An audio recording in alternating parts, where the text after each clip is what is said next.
Perkenalkan, nama saya Amira Faraisami. Saya di sini telah bersama narasumber akan mewawancarai mengenai bab 10 tentang siklus anggaran. Bisa memperkenalkan dirinya? Assalamualaikum warahmatullahi wabarakatuh. Perkenalkan, nama saya Andi Putri Desyarifah. Saya berasal dari Sumbawa Besar. Pekerjaan saya adalah guru.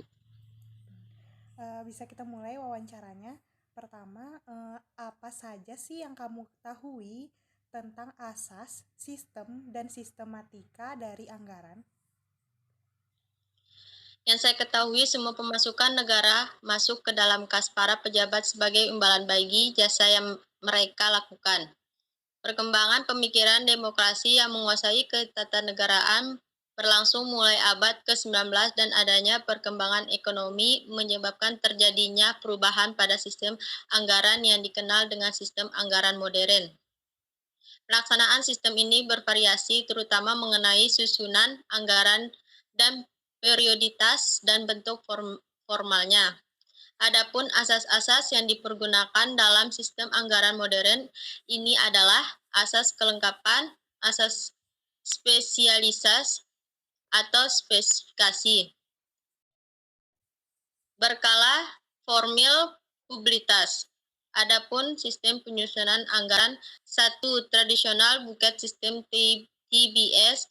TBS menggunakan prinsip anggaran bruto yang penyusunan anggarannya berdasarkan pendapatan inkrementalis dan line item.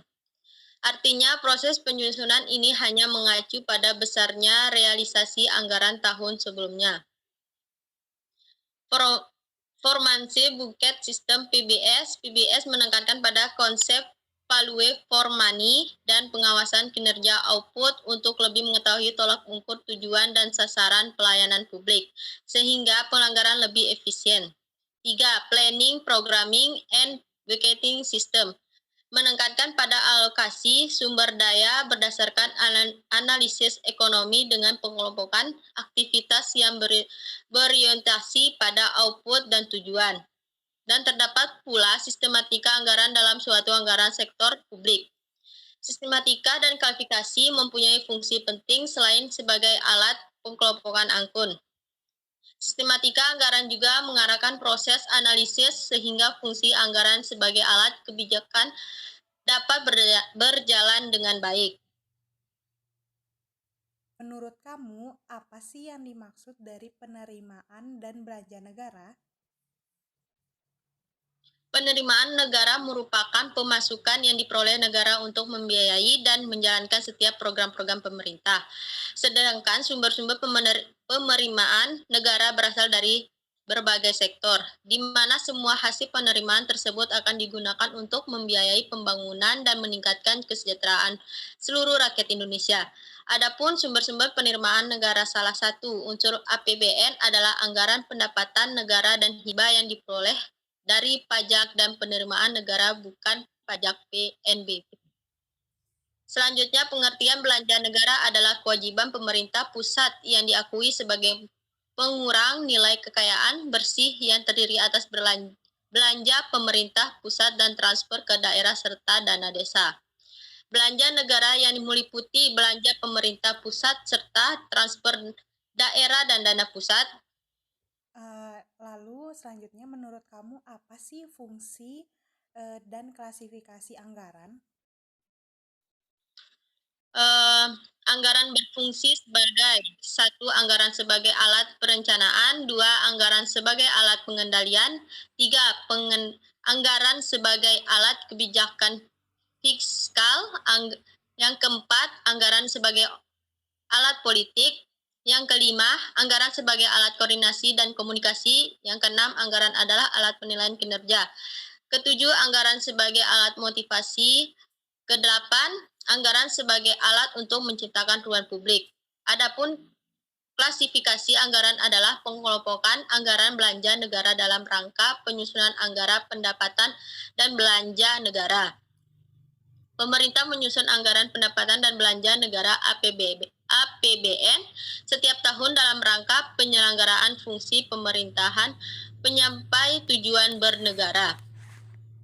Selanjutnya, apa sih yang kamu ketahui tentang peranan pemerintah, DPR, dan BPK dalam siklus anggaran? Yang saya ketahui, peranan pemerintah, DPR, dan BPK dalam siklus anggaran adalah sebagai penyusunan anggaran, pelaksanaan anggaran, pengawasan anggaran, serta pelaporan dan pertanggungjawaban anggaran. Lalu selanjutnya, menurut kamu bagaimana siklus anggaran dalam APBN? Dalam pengelolaan APBN dikenal siklus APBN dan hubungan keuangan APBN. Siklus APBN sebagai wujud dari suatu dalam pengelolaan APBN, maka keseluruhan kegiatan pengelolaan APBN akan meliputi perencanaan, pelaksanaan, pengawasan, dan pertanggungjawaban. Rangkaian dari pengelolaan APBN ini selanjutnya bisa disebut sebagai siklus APBN. Kegiatan, hasil, dan waktu. Unsur kegiatan adalah mulai dari pencernaan sampai pertanggungjawabannya. Lalu yang terakhir nih, menurut kamu apakah penting adanya APBN itu?